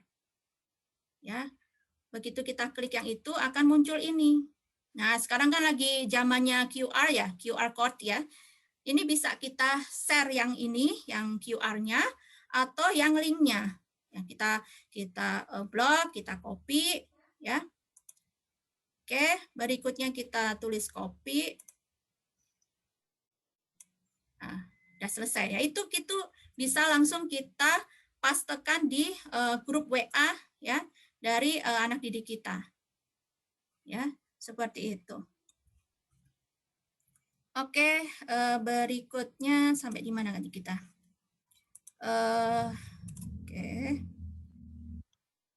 Ya. Jadi contoh modul tadi sudah saya contohkan masing-masing. Nah, sampai di penghujung Bu Irma, alhamdulillah. Jadi itu yang bisa saya sampaikan, semoga bermanfaat. Mungkin ada beberapa speed saya yang terlalu cepat atau bagaimana, mohon dimaafkan. Dan jika ada yang mau ditanyakan, kalaupun malu secara online gini bisa nge-WA, di sana sudah tercantum nomor WA saya dan nomor Gmail saya. Ya, jika memang ada yang mau didiskusikan atau bahkan mau diundang ke sekolah juga saya boleh. Baik, terima kasih Bu Irma. Saya serahkan ke Bu Irma lagi. Terima kasih Bu Mida. Akhirnya terjawab kan Bapak Ibu semuanya. Dari tadi saya perhatikan semuanya memang gimana, jujur saja ya Bu, kalau mendengar bahasa baku, saya guru bahasa Inggris sudah langsung puyeng Bu. Tapi melihat hasilnya tadi seperti itu keren banget Bunda, keren banget gitu ya. Oke, ternyata Bapak Ibu guru peserta di sini juga sangat penasaran ya Bu, ini pelatihan ini kayaknya kurang banget kalau begini doang ya. Jadi ada beberapa pertanyaan di sini. Pertama, apakah bisa dibuat tematik? Kalau penjelasan dari Bu Mida sih tematik maupun BP itu semuanya bisa Bapak Ibu ya. Ya, Oke. betul. Terus dari Bu Nenden nih paling heboh nih ya. Bu Nenden itu pertanyaannya 1 semester bahasa Inggris itu bisa Bu Nenden, silakan. Buat dari sekarang gitu ya. Oke. Kemudian ada tadi pertanyaan Bapak Imanuddin, ini masih jauh tadi pertanyaannya. Dalam membuat evaluasi formatif butuh berapa dananya gitu Bu? Saya pikir ada dana atau enggak ya ke sini ya Bu Mida ya? Iya. Pengalaman teman-teman yang kemarin tesisnya untuk penyusunan ataupun pengembangan modul ya memang ya tergantung orang yang kita minta ya gitu. Biasanya sih kalau para pakar yang idealis itu malah senang untuk dimintain pendapat ya. Tapi beberapa yang namanya kalau orang Jawa bilang unggah-ungguh itu apa ya bahasa Indonesia? Sopan santun gitu ya, kita datang mau minta sesuatu yang beliau tuh pakar gitu ya, minimal kan kita bawa tentengan lah gitu. Jadi perlu gitu untuk ke sana. Nah, kemarin juga saat saya diskusi dengan Bu Nana juga ya, untuk bisa masuk anggaplah artikel untuk submit ya ke sebuah jurnal gitu, itu ada bayar memang gitu ya, ada bayar. Kenapa?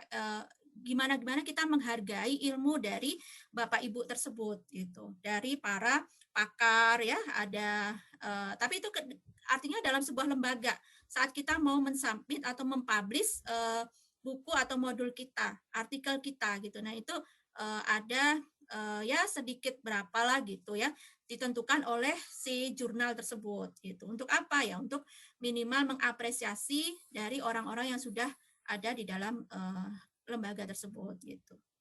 Gitu Bu Irma. Oke, terima kasih Bu Mida. Jadi udah terjawab ya Pak Imanuddin. Masih banyak nih pertanyaan Bu Mida. Kita sampai jam berapa ya? Jadwal sih sampai jam 17 loh, tinggal 2 menit lagi. Udah terasa. Gak apa-apa, mungkin kalau ada yang mau raise hand kali Bu. Iya, ya raise hand dulu ya. Nanti sabar ya Bapak Ibu ya. Ini Bu Liza udah tidak sabaran dari tadi ya. Bu Liza, oke, di unmute. Silakan Bu Liza. Tes, Bu Liza.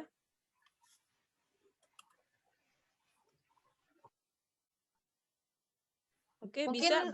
ya, sambil nunggu Bu Liza kali ya. Saya mau nanya nih sama Bu Mida nih.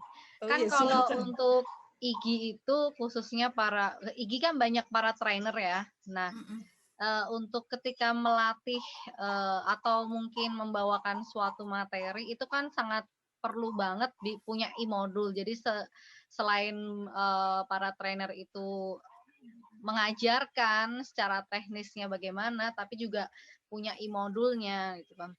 Nah, saya mau nanya nih, bedanya e-modul dengan manual book itu apa ya? Soalnya kayaknya agak beda-beda tipis. Kalau misalkan pelatihan membuat PPT atau membuat editing video misalkan, itu kan mungkin ada ada step-stepnya gitu loh, ada tahapan-tahapannya gitu.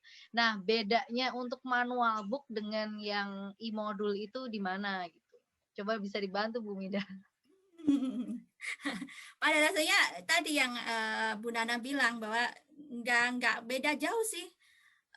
Awalnya itu ya dari manual book gitu, dari modul biasa, dari buku cetak gitu, untuk kita sifatnya mengurangi kertas. Tanpa kertas kan, kalau e-modul kan tanpa kertas ya, seperti itu gitu. Kemudian karena pelatihan itu biasanya yang bentuknya itu workshop ya, itu kan kayak ini, saya membayangkannya kok kayak praktikum ya. Jadi ada langkah-langkah ya yang harus kita sampaikan di situ dan detail. Jadi kita benar-benar ngebayangin bahwa apa yang akan kita tulis di situ itu kayak kita menyampaikan betul.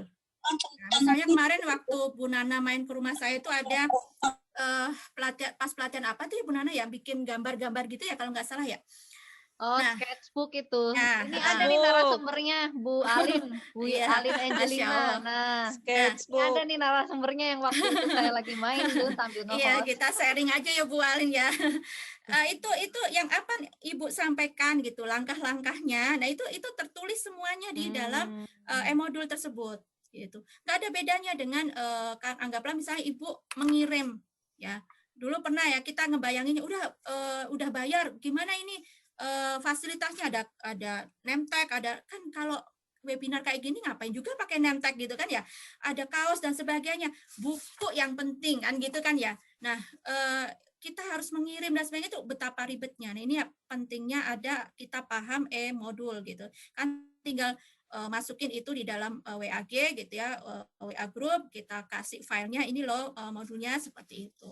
Itu satu. Terus yang kedua, harapannya kita juga sama kayak di modul tadi yang saya jelaskan, kita punya diferensiasi. Anggaplah di IG ini diferensiasinya apa sih? Nah, itu persamaan atau perbedaan yang menonjol dari IG dengan lembaga-lembaga seperti misalnya Proptima. Di Proptima itu diferensiasinya apa sih gitu. Ya.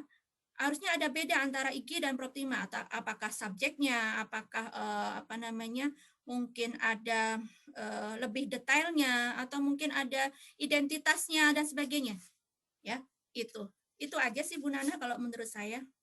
Oke Bu, ini tuh banyak banget ya yang nanya-nanya di grup chat nih. Benar, Sampai banyak ya, sekali. mungkin sepertinya nggak mungkin dalam satu kali pertemuan ya, karena kan menurut saya e-modul itu tetap harus diajarkan. Kalau hari ini kan sepertinya global, artinya baru pengenalan gitu kan. Tapi untuk step dan by step-nya itu apakah nanti akan ada jadwalnya gitu, Bu? Silahkan, Bu. Nah, saya mah tergantung ini ya, panitia bagaimana begitu. Insya Allah sih kalau di kami pribadi dari Proptima siap. Ini tadi buku yang saya share tadi itu adalah salah satu tim kami yang membuat. Jadi kalau di Proptima itu kita punya spesifikasi masing-masing. Sama saya yakin di IG juga. Jadi kalaupun misalnya bukan saya, katakanlah nanti ada tim kami. Sekali lagi dalam tanda kutip kami senang dengan berbagi seperti ini. Jadi monggo kalau seandainya nanti ada keberlanjutan dari kegiatan kita ini. Yang jelas penekanan dari e-modul nih beberapa pertanyaannya mungkin karena tadi keluar masuk ya sehingga beberapa penjelasan yang udah saya sampaikan ini kelewat seperti itu. Pada prinsipnya e-modul itu bisa dipakai untuk semua jenjang, semua usia, ya tergantung isinya ataupun tampilannya, ya disesuaikan dengan objek yang akan kita sampaikan modul tersebut untuk anak SD, untuk anak SMP, bahkan playgroup sekalipun gitu. Apalagi anak zaman sekarang ya Bu, kayaknya umur 2 tahun itu udah jajet banget gitu kan ya buat anaknya biar emaknya bisa masak, bisa segala macam, apalagi para bapak ibu guru yang SFH gitu kan anaknya dikasih HP gitu. Daripada seperti itu mungkin kita bisa browsingkan modul-modul yang memang sesuai untuk usia mereka. Untuk masalah tema atau masalah judul, supaya kebahasan semuanya bisa di-modulkan gitu. Stepnya sama dengan yang saya jelaskan tadi.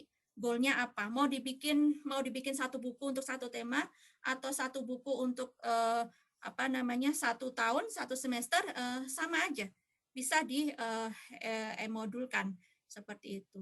Pemilihan format juga sama. Kalau memang umumnya anak-anak kita sudah terbiasa dengan PDF, kita sendiri sudah terbiasa dengan PDF, tidak ada salahnya kalau untuk offline kita pakai PDF saja. Itu udah stabil dan sudah di semua gadget kayaknya udah punya. Semua aplikasinya udah punya. Oke. Kemudian ini ada yang menarik nih, mohon maaf ya Bu Irma agak molor dikit nih. Di BP, untuk BP bisa nggak dipakai? Kenapa enggak?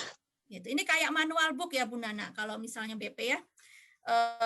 Bagaimana kita menjelaskan tentang karakteristik apa saja ataupun di BP itu apa aja sih Bu ya, tentang jurusan misalnya ya, bakat minat seperti itu bisa dipakai ke sana. Nah, untuk pengetesan, ya, kalau di BP mungkin urusannya dengan psikologi, psikotes dan sebagainya, ini butuh aplikasi yang lain gitu. Tapi manual booknya untuk menjelaskan bagaimana menggunakan aplikasi yang interaktif itu tadi butuh manual book yang itu bisa dituangkan di e-book. Seperti itu. Oke, terima kasih Bu. Ini tuh banyak yang menjapri saya ya di grup di chat nih karena ini kan kebetulan nama saya IGDKI ya. Ini banyak yang japri saya, Bu bisa nggak nih pelatihannya ada lagi untuk step by step, termasuk Bu Angelin ya, Bu Yoga Angelin, terus ada juga Ibu Vivi Ekasari. Terima kasih banyak Ibu. Ya sepertinya kayaknya butuh waktu ya Bu Mida ekstra nih banyak ya. Ini tadi tuh yang ikut hampir full loh. Tadi sempat ada 100 terus kemudian ya ada yang izin live karena ada tamu gitu kan. Tapi artinya alhamdulillah Bapak Ibu yang hadir hari ini itu cukup antusias ya, ingin tahu bagaimana caranya membuat e-modul. Karena menurut saya juga 9 bulan kita pandemi ini merubah adab ya, perilaku atau kebiasaan kita yang dulu biasanya belajar itu harus offline, harus ketemu tatap muka, tapi mungkin Bill Gates ini sudah berhasil membuat suatu metode yang merubah seluruh dunia ini dengan pandemi ini ya. Jadi kita mau nggak mau, suka nggak suka, harus bergantung pada internet. Jadi kita hubungan dengan internet dan II yang lainnya gitu menurut saya kan. Nah, jadi bagaimana nih Bapak Ibu panitia? Saya kebetulan hanya bukan panitia. Saya membantu Wah, panitia. Ya. jangan begitu. Bu Nana nih keputusan, Bu Nana, Pak Alamudin. Iya, saja Bu Mida. Saya juga kepengen banget nih. Kadang karena ada pelatihan ini, jadi kita semangat Bu gitu, ada yang mengerahkan gitu. Kalau kita bikin sendiri mungkin nggak bisa. Jadi semangatnya itu ketemu gitu loh Bu. Jadi mohon IGI DKI Jakarta dirancanglah kapan ada pelatihan ini lagi. Bu Nana tuh. Aduh, kayaknya Pak Lahmudin deh. Dan Bu Lilis itu Bu Tia sih sebenarnya yang punya wewenang ya. Saya mah hanya ide saja gitu. Tapi artinya alhamdulillah dengan webinar yang e-modul ini sudah cukup luar biasa. Dengan yang hadir di sini pun saya jadi melihat seberapa antusiasnya Bapak Ibu guru ya dan bahkan para trainer IGI ya. Kebanyakan nih saya perhatikan banyak trainer IGI juga yang hadir di sini. Memang sangat membutuhkan sekali untuk e-modul ini. Artinya kelengkapan sebuah materi itu tidak hanya ketika diajarkan secara online atau melihat rekaman di YouTube. Jadi e-modul itu kayak memudahkan gitu. Kalau misalkan tidak bisa setel YouTube atau tidak bisa memutar kembali rekaman pelatihan gitu kan, manual book atau e-modul yang dibagikan itu sudah cukup mewakili gitu menurut saya gitu kan, lebih jelas gitu step by step-nya. Gitu sih, Bu. Oh ya, ini ngomong-ngomong nih nggak ada yang raise hand nih. Bu Liza tadi. Liza nulis semua. Oh, nulis sebentar, semua di sini. ada Pak Imanudin, ada yang mau usul nih. Boleh bisa dibuka ininya nggak nih Pak Imanudin nih Bu Irmawani, mohon. Oke, silakan yang host bisa di unmute semua ini. Oke, ya silakan udah nih, iya. Iya, silakan udah boleh di unmute sendiri. Ya, Pak Imanudin tadi, ya Pak Imanudin. Tadi sepertinya ada usul nih. Udah bisa ini belum ya? Udah, Bu, udah pasti tinggal dari pihak masing-masing saja. Kan Bapak Ibu sudah bisa free. Nana, aku boleh masuk nggak? Silahkan, Bu. Ya, saya tadi harus ikut 2 webinar sekaligus, tapi sedikit-sedikit memperhatikanlah apa yang disampaikan sama Bu Mida. Mungkin hari ini secara teknis kita belum belajar, karena hari ini tuh temanya kan webinar. Mungkin nanti ke depannya bisa diadakan workshop. Artinya peserta yang ikut workshop harus langsung diberikan tugas, kemudian langsung praktik gitu. Kemarin sebetulnya acara ini tuh mau digawangi sama Sinergi, tapi karena pertimbangannya adalah pesertanya pengurus DKI, IGI Jakarta Utara, kemudian maaf ya, saya nggak pakai video. Ini siapa yang minta pakai video? Hostnya lah. Ya, saya juga mencari-cari. Enggak, soalnya aneh gitu, ada suara nggak ada wujud. Nggak ada wujudnya. Iya, saya juga mencari, Bu. Iya, jadi kemarin itu sebetulnya memang akan digawangi sama Sinergi dengan harapan tuh pesertanya bisa langsung praktik. Cuma karena awalnya ide itu muncul untuk pengurus DKI, pengurus wilayah, pengurus daerah gitu. Makanya kemudian tidak diperbolehkan pakai logo Sinergi. Mungkin ke depannya kalau memang peserta yang ada, karena saya lihat di sini ternyata pesertanya bukan hanya pengurus DKI ya, tapi banyak sekali. Jadi mungkin ke depannya nanti bisa lah dijadwalkan dengan Sinergi, tapi dalam bentuk workshop-nya gitu. Nah, pesertanya bisa dari DKI Jakarta, khususnya pengurus pengurus wilayah, pengurus daerah, kemudian dari pengurus wilayah dan pengurus daerah wilayah lain di Indonesia. Jadi mungkin itu nanti bisa dibicarakan lagi sama Bu Mida. Tadi Bu Mida juga sampaikan mungkin kalau tidak dengan Bu Mida bisa dengan timnya. Jadi Bapak Ibu yang ada di sini, yang ada di grup e-modul, mudah-mudahan dalam waktu dekat tuh bisa ada workshop e-modul yang benar-benar kita bisa langsung praktik. Karena saya juga kepingin belajar langsung, ya Bu Mida ya. Mangga. Iya, kepingin bisa belajar langsung, tidak hanya teorinya saja. Jadi mungkin itu bisa menjawab pertanyaan teman-teman yang tadi mungkin ada di chat gitu sih Nak. Ya Nak ya, makasih Nak. Siap Bu. Bu, ini tadi banyak yang nanya nih, materi yang tadi Bu Mida share itu apakah boleh dibagikan gitu ya di grup gitu. Siap. Nanti saya sampaikan ke panitia biar disampaikan ke grup peserta. Oke, baik. Terima kasih banyak Bu Lilis atas follow up-nya. Ya Bu Irmawani, Iya, bisa betul. lega lah ya. Akhirnya terjawab sudah. Terima kasih Bu Lilis. Iya, betul. Bu Betty, mungkin ada tambahan Bu Betty? Ya, terima kasih. Sebenarnya saya PIC kegiatan hari ini, saya juga tidak menyangka kalau pesertanya ternyata di luar dari pengurus sampai banyak sekali, bahkan di luar jangkauan DKI Jakarta. Terima kasih rekan-rekan semuanya, Bapak Ibu guru yang sudah hadir di sini. Tentu saja kegiatan e-modul ini tidak cukup hanya sekali pertemuan saja. Kalau hari ini preface istilahnya ya, pendahuluan sebagai perkenalan apa sih e-modul itu, kemudian kira-kira secara global apa sih yang bisa kita lakukan sebagai guru dengan menggunakan e-modul ini, mungkin hari ini jawabannya. Dan silakan ditanyakan kembali mengenai pengenalan tentang e-modul.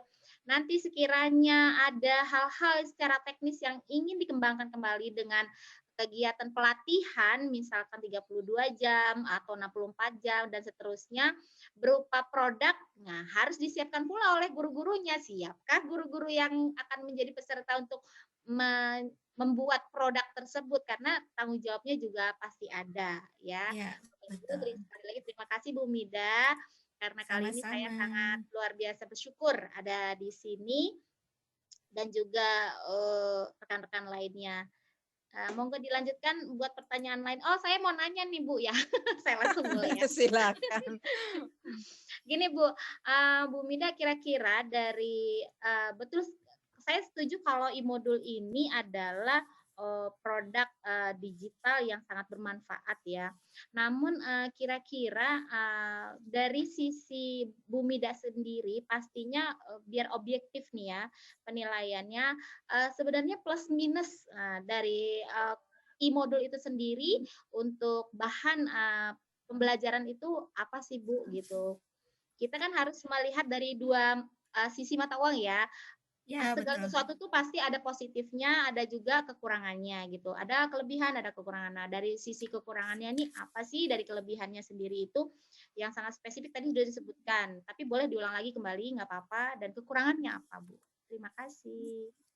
Baik, terima kasih Bu Betty. Baik, untuk e-modul ya. Sebenarnya saya mulai ya. Sisi positif atau keuntungannya jelas itu akan menyiapkan anak didik kita ke depan ya. Intinya itu, menyiapkan anak didik kita ke depan lebih familiar dengan kondisi yang sekarang digital. Gitu. Kemudian yang kedua, keuntungan yang lain itu less paper ya. Kita udah nggak butuh kertas lagi. Ya, semuanya terangkum di sini. Ya, tidak terbatas waktu, tidak terbatas tempat, tidak terbatas kondisi sekitar.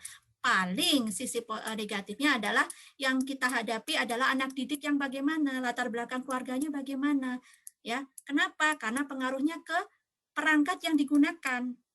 Gadgetnya punya memori berapa giga seperti itu. Kira-kira HP-nya ini standby internet nggak? Kalau memang kita gaya gitu ya, pengen pamer tadi yang saya bilang kayaknya flipbook cocok ini oke banget gitu ya, kita kasih seperti itu. Nah, apakah itu juga memadai untuk peserta didik kita, terutama untuk peserta didik atau sekolah-sekolah yang ada di pelosok ya, nggak usah jauh-jauh lah. Kemarin tuh ada teman mahasiswa atau teman kuliah kita berdua tuh ya sama Bu Nana di daerah mana ya Bu Nana ya, si Pak Yusuf itu ya, Jasinga, Pak Luwiliang ya, seperti itu kan Ya, dekat ya sama Luwiliang. kita. Ya. Itu dia untuk memproduksi atau pengembangan modul aja itu sudah keren banget gitu. Kenapa? Karena memang lingkungannya dia masih sangat pelosok. Itu padahal dia ke Jakarta lah istilahnya dibanding kalau dia di pulau di luar Pulau Jawa seperti itu. Jadi sekali lagi dengan positif dan negatifnya e-modul tadi, sekali lagi yang bisa menentukan cocoknya saya pakai modul biasa atau e-modul, formatnya seperti apa, itu adalah kita masing-masing sebagai guru, kita masing-masing sebagai trainer. Ya, seperti itu. Itu sih yang bisa saya sampaikan Bu Betty. Terima kasih. Iya, terima kasih Bu Betty atas pertanyaannya. Terima kasih Bu Mida. Apakah dilanjutkan lagi sampai 17.30 atau bagaimana ini? Karena ada yang izin sholat tadi. Karena kita dari Sabang sampai Merauke, Bu Mida. Oh, Masya Allah. Iya. Mantap ya, ternyata yang membutuhkan banyak. Iya, betul sekali. Iya, Mungkin untuk ini kali ya Bu, bersambung dulu kali ya, karena menurut saya materi yang dari Ibu Mida itu juga sudah cukup banyak gitu kan. Ini banyak yang nanyain sampai japri ke saya ini di handphone saya. Minta boleh nggak itu link tutorialnya di-share gitu. Siap-siap, Ya, sudah saya nanti siapkan. akan di-share ya. Baik, Baik. siap-siap. Mungkin itu aja kali ya Bu Imarwani, Bu Betty. Iya. Cukup saja dulu. Oke, kalau begitu terima kasih yang sebesar-besarnya kepada Ibu Mida sebagai narasumber kita dengan materi e-modul hari ini. Ya, yang di pikiran saya mungkin yang lain itu adalah e-modul karena ada pelatihan e-modul interaktif itu berbeda sangat jauh berbeda. E-modul interaktif itu ada yang di Google itu Live Worksheet. Saya pikir seperti itu, ternyata bukan ya Bapak Ibu ya. Ada pertanyaan tadi modul interaktif yang seperti apa? Nah, itu dia, Live Worksheet gitu ya. Tapi modul yang diberikan oleh Ibu Mida hari ini adalah sepemahaman saya itu seperti buku tapi berbentuk digital untuk memudahkan para anak didik kita untuk memahami materi yang kita berikan karena ada penjelasan materi di sana, kemudian ada tujuannya, ada latihannya, ada rangkuman. Kemudian kalau misalnya mau melampirkan video, itu boleh ada pertanyaan tadi, bisa nggak melampirkan video? Bisa. Jadi Bapak Ibu bisa membuat link videonya itu ditaruh di PDF-nya. Oke, satu pertanyaan lagi. Tadi kalau flip-nya itu bagus sekali, Bu. Jadi pertama ke Word dulu, kemudian dirubah ke PDF, baru ke flip. Itu Ya, tadi. iya. Oh, gitu. Nggak bisa langsung Word ke flip ya, Bu? Ya, karena dia memang nerimanya filenya PDF. Oh, gitu. begitu. Oke, karena ada mungkin ada yang sudah paham gitu ya. Jadi bisa langsung action ya yang sudah paham. Untuk materi hari ini jangan takut ya Bapak Ibu yang ada di grup akan kita sharekan materi hari ini. Kemudian jangan lupa untuk mengisi link absensinya. Kami tidak menerima komplainannya kalau salah nama, berarti Bapak Ibu ya yang berubah nama gitu ya. Yang mengisi nama link presensi hari ini akan mendapatkan sertifikat, akan diberitahukan juga di grup ya. Kalau misalnya bukan hari ini atau besok, sabar aja ya Bapak Ibu, tapi tetap ada sertifikatnya Bapak Ibu yang mengisi link presensi hari ini. Kemudian menegaskan lagi bahwa pelatihan ini semoga pastinya sudah dikasih tadi ini sama Ibu Lilis, ada pelatihan berikutnya supaya Bapak Ibu yang mempunyai karya itu ya, itu bisa kita lanjutkan lagi nantinya, mungkin sertifikatnya 32 atau 64 seperti yang dibilang Ibu Betty. Oke, demikian webinar kita hari ini. Mungkin ada kalimat terakhir, bukan kata-kata terakhir ya Bu Mida. Silakan Bu Mida memberikan motivasi bagi kami yang sangat penasaran, Bu. Iya. Jadi pada dasarnya kita sebagai guru itu suatu saat akan tergantikan ya Bapak Ibu. Nah, tergantikannya ini mau tergantikan yang ke arah buruk atau tergantikan ke arah yang positif. Nah, ini salah satu cara kita untuk menerbitkan e-modulnya adalah salah satu cara kita untuk merepresentasikan diri kita ke arah yang positif. Sehingga kalau kita mampu untuk membuat RPP yang kita keluhkan selama ini setebal itu, kenapa enggak kita mampu untuk membuat modul yang nanti arahnya itu akan dipakai sekian tahun bahkan kalau perlu gitu. Itu saja, tetap semangat Bapak Ibu, kondisi pandemik semoga lepas dari pandemik ini kita menjadi sarjana-sarjana pandemik yang luar biasa. Ada e-modul, ada video, ada segala macam yang itu membuat bangga kita pribadi, keluarga, dan anak didik kita. Insya Allah itu. Terima kasih. Mohon maaf atas kurang dan lebihnya. Assalamualaikum warahmatullahi wabarakatuh. Waalaikumsalam warahmatullahi wabarakatuh. Ibu, saya mau numpang promosi nih, Ci. Besok itu ada acara IGI DKI Jakarta tentang ngobrol bareng. Kebetulan tamu kita itu besok itu dari Flyernya dong, Mesir. flyernya Pampang. Flyer. Aduh, Flyernya Bu, flyer. Pampang. nanti biar dipampang aja sama Bu Betty sama Bu Irma ya di grup. Ini kan banyak ini, sekalian flyer Pampang sini. Nak. Aduh, saya harus nyari-nyari nih. Lah, iya. Ya sudah, nanti saja ya Bu Betty, saya nitip ya nanti untuk flyernya.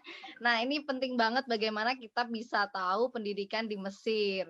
Gimana sih di Mesir itu pendidikannya, dan nanti narasumbernya adalah salah satunya kepala sekolah dari Sekolah Indonesia Mesir dan mahasiswa dari Al-Azhar Kairo. Jadi Bapak Ibu yang menginginkan putra-putrinya bisa masuk ke Al-Azhar Kairo, gimana caranya?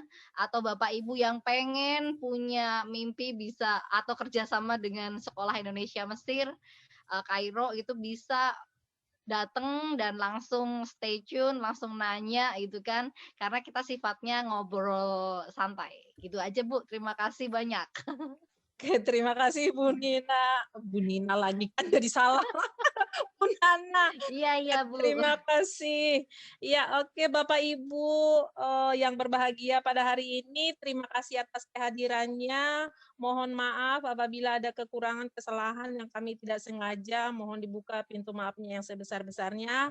Kami panitia IGI Jakarta Utara dan IGI DKI Jakarta dan IGI Jakarta Timur bekerja sama, kita dengan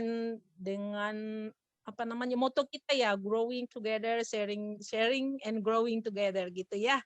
Jadi berbagi itu indah.